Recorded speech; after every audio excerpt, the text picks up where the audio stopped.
Welcome back to another episode of the Caged Vision podcast. And Lisa, Beck, what are we talking about this week? We are talking about being stuck in the middle. How does that relate to business? The awkward middle. Yeah, it's weird. Do you know when, just how does this relate to business? Because we're on a business podcast, right? Yeah, We're talking last about time I building checked. businesses. Yes. And now we're talking about being stuck in the middle. I mean, people could probably quickly go to, oh, you're talking about my business being stuck in the middle. But what does that mean? No, I think it's your business, but it's you personally. So you make a decision that you're going to move forward, you're going to build a new business model or a new revenue stream, or you're just moving forward with a project. And then all of a sudden, you're stuck. Yeah, we've been talking a lot about getting started. Yes. And we've been preaching a lot about it. So we thought we'd go to the next step, which is the middle. Yes. So once you start and you lose that initial high energy enthusiasm of, oh my gosh, we're really doing this. And then all of a sudden you feel like you have your nose to the grindstone and you're not seeing any progress. You know, that's sort of a sign that you are stuck in the middle. You're in the middle. You're in the middle. You're in the middle. It's a lonely place to be, right? Oh, Can be. yes. It can be. Because that's when you start telling yourself, I can't catch a break. You know, things begin to happen. You start to listen to your critics, which that always gets to me when people start nan-yan and making comments. And, you know, it's that old adage, you know, if you can't say something nice, don't say anything at all. But sometimes well-meaning friends and business acquaintances don't listen to that. Or not so well-meaning. Yeah, right? Definitively not. So we're talking about being in the middle, and we're talking about, so you built up the courage, you started, and you're fired up, and you go, and you blast out of the gates, and you're charging towards something, and then you find yourself in this lonely spot. I think you just ran through them, but you didn't state what they were. So Lisa, go back over the signs you may be in the middle. The signs that you may be in the middle. It's like a Jeff Foxworthy episode. That's exactly what I was thinking when you of? started down that path. You might be in the middle if you feel like you have your nose to the grindstone and you're not seeing any progress. You're just churning. Just churning away. You just wake up each day and you're just grinding it out. And that can be exhausting. I would say it is definitively exhausting. Because you've lost sight of what could be, and you just say, I have to do this. And you just focus on what it is that I have to do today. Go to bed, wake up, repeat. I've been there. It's a miserable spot to be. Also, you might be in the middle if you keep telling yourself, I can't catch a break. Oh, yeah, I've been there too. With my hand on my forehead. Yeah. Did you take to the bed, as they say in the South? No, I did not take to the bed. But I did lay my head on the desk and just like, oh my gosh, nothing will go my way. And then the third sign that you might be stuck in the middle is if you start to listen to your critics. Because you're grinding it out and you don't have that positive influence. And so you hear the chirping in the background. What I know that you've experienced this because I know I have, right? And signs that someone might be a critic is when they come up and say, so how's it going? Tell me about whatever. And they don't really care. Oh. They're fishing for gossip, right? So that, especially when you've started something new and they don't understand it. They didn't have the courage to do it themselves. Exactly. They certainly aren't trying anything new, but they're quick to judge you for trying something new. And so you have options. Option number one, throat punch them. I would say that's really not a good option. But it is one. It is an option, right. A poor option. Perhaps you should come up with another option. Option number two, surround yourself with positive people. And not just positive people. I would say surround yourself with positivity, whether that's books or podcast or music. I think it's a lot of different things. But the thing about the throat punch is it's instant gratification, especially if you hit them in the jugular. I'm beginning to be concerned. I just have someone in my about head that I'm anger playing issues over. Right? with you. I should have throat punched, but I didn't. I went towards positivity. Good for you. Yes.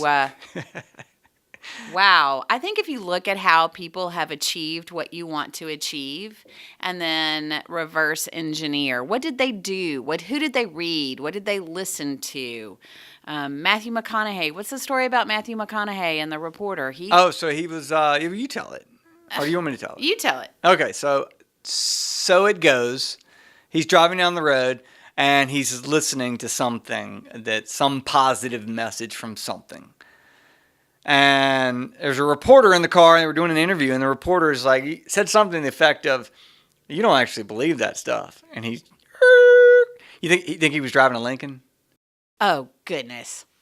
Maybe. Well, we're just going to say maybe he was driving a Lincoln. Okay. But I'm sorry, but just a little squirrel moment here. I just don't think Matthew McConaughey looks good in a Lincoln. I'm sorry. And I know this is terrible. What about to in a say. black tux with his hair slicked back? And he's talking to himself. That's weird. It is weird. I mean, I personally think Matthew McConaughey's pretty cute, but in a black tux, Talking in a to Lincoln, himself in the talking car, to yourself, it turns into creepy real quick. But yes. Anyway, we squirrel. digress. So he pulls over in his Lincoln in his black tux with his hair slicked back, and he says, "Get out. Get out of my car." And the retarder's like, what are you talking about, man? He said, "I don't take negativity. Get out of my life." And the guy's like, "No, I'm sorry." And he said, "Okay, that was your last warning." And I hope he said, "Next time I'm not even slowing down. I got like this. This Lincoln comes with an eject button, and it just shoots you straight out the roof."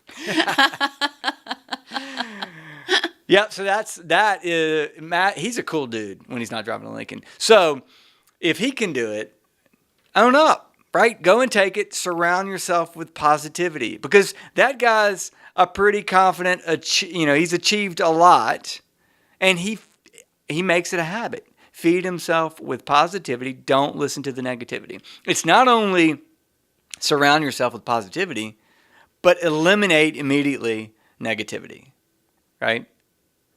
Which means there may be things that you don't listen to, or things that you don't read, or people that you don't hang out with for a little while, just so that you can make sure you're injecting positive energy into your world and not listening to the critics. So and the you're nice. naysayers. You say for a little while. I say just get rid of them, right? Why do you need them in your life? Well, Or maybe give them one more chance, and then you're done. I'm done with you. I got no room for that. Do you? No, I don't have any room for that either. But remember last week we were talking about how when people start something that people, like when Richard Branson started something, people looked at Richard Branson and said, "You're crazy for doing this, right? It'll never work." And then it became successful and people were like going, "Oh yeah, this is a great idea. This is wonderful." Yeah. I think the same sort of holds true when we start something new. Okay, so do you think Richard Branson's inviting those people to his island? No, they're not getting invitations. They're not getting They're invitations. not gone to kite sailing with him. No way. They're not. That's probably very true. But it doesn't mean you cut them out from your life. I would. Yeah, you would. That's very true. You would. But I don't have many friends. Well, that's true also. We need to work on that. Or not. I don't know. I'm happy with the number of friends that I have, both of them. They are both really solid people, and one's my wife. Anyway, do we have another point? Yes, we do. Remember that being stuck in the middle is temporary. Yes. And by temporary, we don't mean a short period of time. Because everyone always thinks of temporary means it's like a month. It's a finite period of time. And temporary just means that the situation that you are in or the thoughts that you are thinking will end. There will be an end to that particular situation. Point. Yes. This too shall pass. I'm not going to tell you when. Exactly. But it will. And we all know that. We've all been in moments where you thought it would never end. You thought the world was over, right? First high school boyfriend or girlfriend breakup. Oh, gosh. I mean, cried for days, ate ice cream with peanut butter. Yeah. I was I have 3 never daughters. So you know all about this, don't you? Not yet, but I will. And, at that point in time, you just like, you can't explain to somebody it's going to be fine. They're not going to listen. No, they will not. What is it about ice cream that helps them listen? I think there's got to be some sort of endorphin high that comes with the sugar. I don't know. Mm-hmm. But ice cream and peanut butter. Yeah. And peanut butter. Yeah, ice cream and peanut butter. Do you know? Or Nutella. Okay, here's a squirrel moment, but I feel like it's important. I think the ice cream moment's pretty much a squirrel moment. Yeah, moment. but I feel like this is important. Going. So I went to the JH Ranch with Olivia, my oldest, and so I walked by for breakfast one day, and one guy's eating oatmeal, and he had peanut butter on top. Oh, yum. And I thought, oh my gosh, that is brilliant. So I put a bunch of peanut. It is so good. And then you could put like blueberries on top of the peanut butter. No, don't complicate it. Oh. Just go with it. Because think about oatmeal sticks to your ribs and then put peanut butter. You just drink water for the rest of the day and you're good. The protein level in that's fabulous. So good. I'll have to try that. Yeah. All right, we have another point. Oh, we do. Okay. We're still trying to back from add value. Moments. Well, I think that's of value. Right. So this business podcast, you now are getting health and nutrition advice from Carey Rome. Put peanut butter on your oatmeal. There you go. Just try it. It's an added bonus today. Yeah. It's a value feature. Practice gratitude for where you are. I think this is tough sometimes when you're stuck in the middle. But I think it's important. Yeah, I think it's got to be a routine. It's got to be a habit. You just have to do it, and you have to force yourself to just write it down. One per day. What am I grateful for? So I read this great study that talked about the practice of gratitude, and they did a study of 300 people and divided them into 3 groups. In the first group, they were told to write a letter of gratitude to a person, someone that they knew, every day. A different person, like why they were grateful for that individual. And then the second group was told to write down all of their negative feelings, which I can't even begin to imagine how depressing that would be. And then the third group did nothing. Well, what they found was that the first group that were writing down letters of gratitude to people that they knew, and only like 23% of them even mailed the letter. So it wasn't even the act of mailing the letter. It was literally getting it down on paper, gratitude, that after 4 weeks, they were significantly happier, more content, and had better mental health than the other 2 groups. But they also discovered that it snowballed, and that after 12 weeks, it was an even higher level of satisfaction with their lives, and I guess happiness scale, mental health would be what it is. But they also then did MRI scans on like their brains, and they could see differences in their brains from being grateful. Isn't that amazing? I mean, that's how much gratitude can be so impactful on your life. That is amazing. So what was the brain scan? What did it tell them? Because I've been doing the John Lee Dumas. Yeah. That I'm on my second 100 days. Good for you. So my brain activity should be good. I'm really quiet moment. Not gonna say anything right now. From a scan standpoint, just from what a scan would say. Mm-hmm. Something. Yeah. Oh, it would say something. Yes, that's very true. It would say something. Yeah. No. Okay. So gratitude. I'm a firm believer in that. The point of the journal that I do with John Lee Dumas is that at the beginning of each day you have to write down something that you're grateful for, and it takes a moment. And what I do is I don't overthink it. Whatever pops in my head first, boom, that goes. And it's crazy the things that pop in your head. You're like, you know what? I am grateful for that. Have you found that since you're on your second 100-day book, yes. Have you found that's changed over time, and that now that it's become a habit, it's easier to come up with things that you're grateful for, or have your thoughts of gratitude changed over the past 100 some odd days? I think you may be overthinking this for me. I just do it. I'm not going to overthink it. Probably I just do it. I'm not going to, because if I think about it too much, then I'll say, let me come back to it. I just need to get it down. It's more about writing something down and getting it down than it is trying to make it perfect.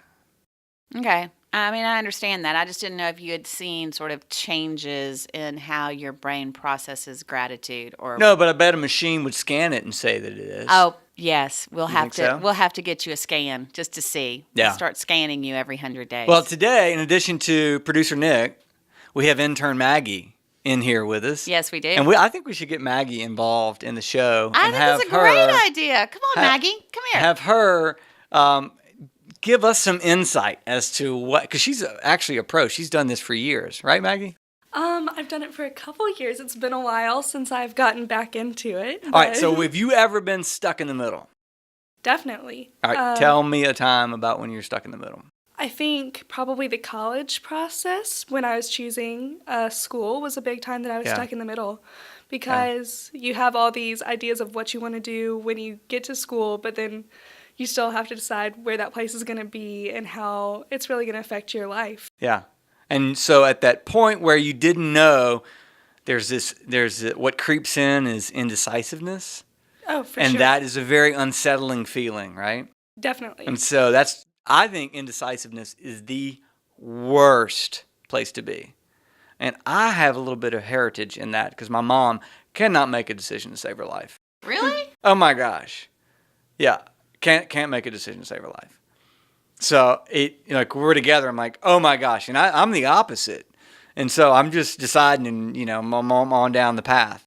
I wonder if this is where your activator strength comes in. I mean, if it comes from your environment growing up, that because your mother didn't make decisions so well, you were just like, forget this. I'm always going to make a decision. Maybe so. Oh, that's good. You're so good at this. Yeah. And Maggie, we talked about this before we brought you in here because we knew we'd put you on the spot and you would hit it out of the park, and you did. Well, thank That you. is perfect example to bring us home, right? Definitely. And wait, we forgot about being afraid. Oh, yeah. Being afraid. All right. Well, don't be afraid. There you go. because... I'm out. That was it. No, it's not. All right. So what we're talking about, so you start, you're in the middle, it's lonely, you feel stuck, people are running their mouth, and now fear starts to creep in. And when fear overwhelms you, that's when the indecisiveness comes.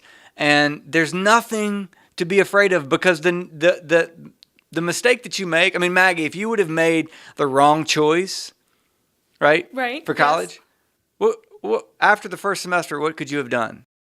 I mean, transferred. Yes. Right? Yeah.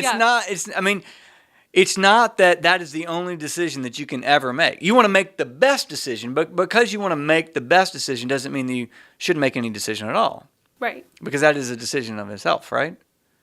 Yes, please say that again, because that's one of the biggest things to me is when people say, well, I'm not ready to make a decision right now. And That then is a I decision. say, that is a decision. You not making a decision is a decision in and of itself. I think in businesses, that is like the most crippling thing is they need more and more, and you've heard of analysis paralysis. I'm going to analyze this, and now I need this, and now I need this, and now I need this.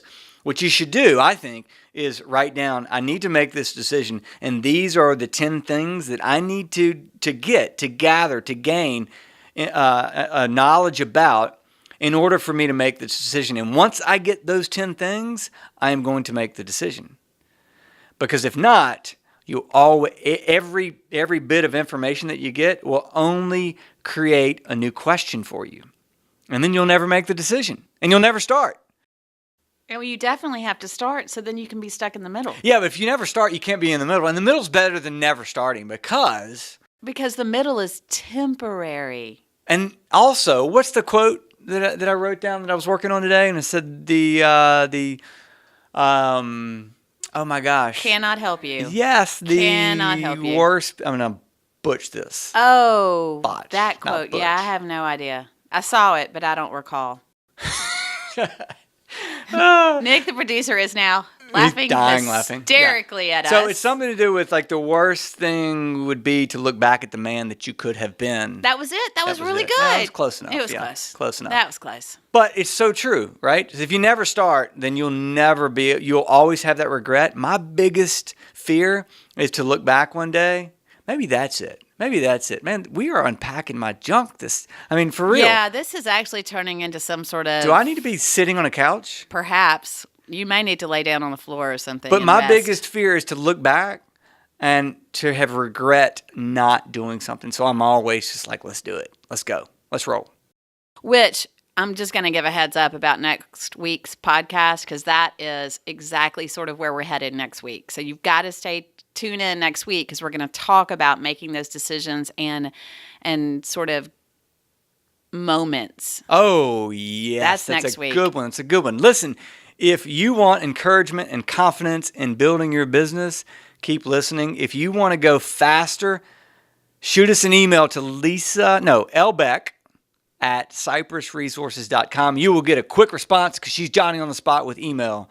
She loves that ding. She loves it. What? I do not. I don't even have the sound on. I know. I just made that up. Yeah, you did. Well, at least I'm the one that reads emails. So this is true. That is very true. But we would love to talk to you. Thanks for listening. We'll see you next week.